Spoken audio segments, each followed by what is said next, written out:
Bismillahirrahmanirrahim. Assalamu alaikum class 4. Welcome to math lecture. Our chapter is chapter number 3 fractions. This is your exercise number 3C on the page number 69. Today we are going to do our question number 1, 2 and 3. Start with our question number 1. Fill in the blanks.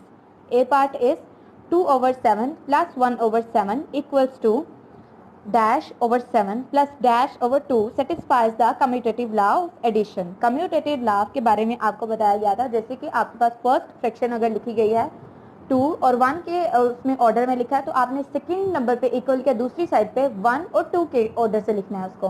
Means 1 over 7 first fraction and 2 over 7 second fraction. तो इसलिए आपने 1 और 2 filling the blanks में put कर देना है. तो ये आपके पास कम्यूटेटिव लॉ ऑफ एडिशन को सेटिस्फाई करता है. B part is the sum of 9 over 13 and 4 over 13 is equal to means 9 over 13 इनके डिनोमिनेटर क्योंकि सेम है, तो 9 और 4 को आप जब प्लस करवाएंगे तो आपके पास 13 आएगा एंड 13 डिवाइडेड बाय 13 इज 1. तो ये आपके पास 1 के इक्वल आ जाएगा. C part is according to the associative law of addition. Associative law में आपको बताया था कि आपके पास 3 फ्रैक्शंस इन्वॉल्व होती हैं. एसोसिएटिव लॉ भी आपको लेक्चर में समझा दिया गया था उस क्वेश्चन को सॉल्व करके. तो ये एसोसिएटिव लॉ के लिए आपने यहाँ पे बताना है. तो फर्स्ट जो है वो फर्स्ट 2 फ्रैक्शंस को ग्रुप किया गया है, देन थर्ड फ्रैक्शन को उन्होंने सेपरेट छोड़ा है. इक्वल लगा के जो दूसरी साइड पे आप बनाएंगे उसमें आप फर्स्ट फ्रैक्शन को सेपरेट छोड़ेंगे एंड लास्ट 2 फ्रैक्शंस को ग्रुप करेंगे. तो ये आपके पास एसोसिएटिव लॉ ऑफ एडिशन को सेटिस्फाई करता है. D part is 15 over 22 minus 5 over 11 equals to. अब इनको जो आपने सॉल्व करवाने हैं, आप इसको पहले सेकेंड फ्रैक्शन को आप इनका एलसीएम ले ले 22 और 11 का, तो आपके पास 22 इसका एलसीएम आएगा. तो इसको आपने सॉल्व करना है और आपके पास आंसर जो आएगा वो 5 over 22 आएगा. इस तरीके के क्वेश्चन भी आपको लेक्चर में समझा दिए गए हैं. होप्सो आपको अच्छे से वो समझ आ गए होंगे. अगर आपको नहीं आए तो आप लेक्चर को जाकर दोबारा से देख सकते हैं एंड देन आपको अच्छे से ये समझ आ जाएंगे. E part is 4 1 over 4 plus 3 1 over 3 equals to 7 7 over 12.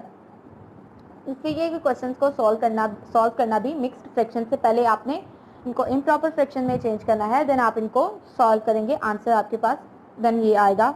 ये भी आपको लेक्चर में समझा दिया गया है और इसको आपने एज अ प्रैक्टिस अब खुद सॉल्व करना है. Question number 2.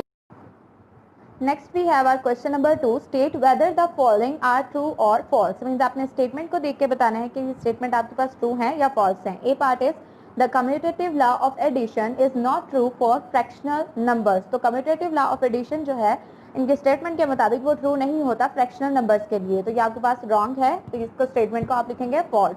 बी स्टेटमेंट है the associative law of addition of fractions is true for fractions. तो ये फ्रैक्शंस के लिए ट्रू होता है, तो ये आपके पास स्टेटमेंट ट्रू है.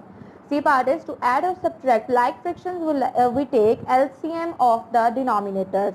अगर लाइक फ्रैक्शंस है तो उनको ऐड और सब्ट्रैक्ट करवाने के लिए हम एलसीएम लेंगे. तो ये आपके पास स्टेटमेंट रॉन्ग है बिकॉज हम उनका एलसीएम नहीं लेंगे. अगर लाइक फ्रैक्शंस होती हैं तो हम उनको वैसे ही ऐड और सब्ट्रैक्ट उनके नॉमिनेटर्स को ऐड और सब्ट्रैक्ट कर सकते हैं.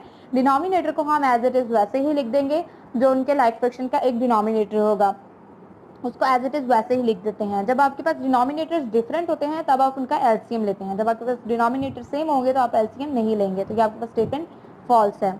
D part is the sum of 3 over 4 and 4 over 3 is equal to 2 1 over 12. तो इनका आप प्लस करवा के देखेंगे और जब इनको आप प्लस करेंगे तो आपके पास डिनोमिनेटर क्योंकि डिफरेंट है तो आप इनका एलसीएम लेंगे. एलसीएम लेके आप इनको सॉल्व करेंगे, देन आपके पास ये आंसर जो है 2 1 over 12 आएगा. तो ये आपके पास स्टेटमेंट ट्रू है. E part is the difference between 12 over 11 and 1 over 11 is 1.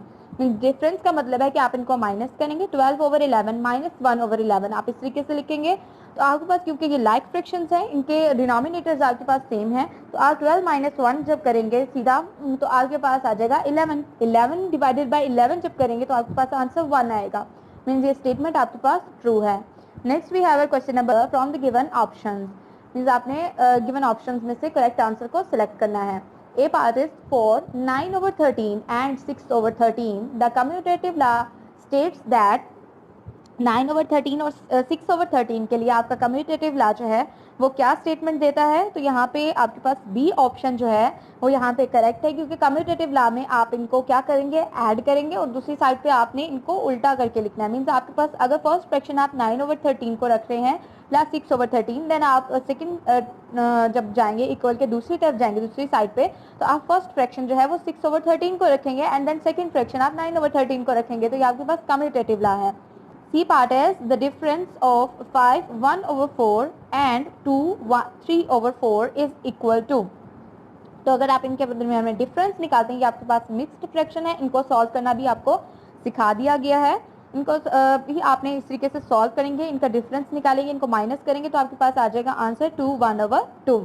D part is the sum of 3 7/15। आपने बस ये याद रखना है कि डिफरेंस कहते हैं माइनस को, सब्ट्रैक्शन को, एंड सम कहते हैं आपके पास एडिशन को, ऐड करने को। The sum of 3 7/15 and 4 3/5 is equal to, इनको अगर आप ऐड करवाते हैं तो आपके पास आंसर क्या आएगा 8 1/15। E part is the common denominator of 9/14 plus 5/18 is, means इनका कॉमन डिनोमिनेटर निकालते हैं। कॉमन डिनोमिनेटर अब आप कैसे निकालेंगे, आप इनका एलसीएम ले लें। 14 और 18 का अगर आप एलसीएम लेंगे तो आपके पास आंसर जो आएगा वो आएगा 126। तो ये आपके पास इनका कॉमन डिनोमिनेटर है।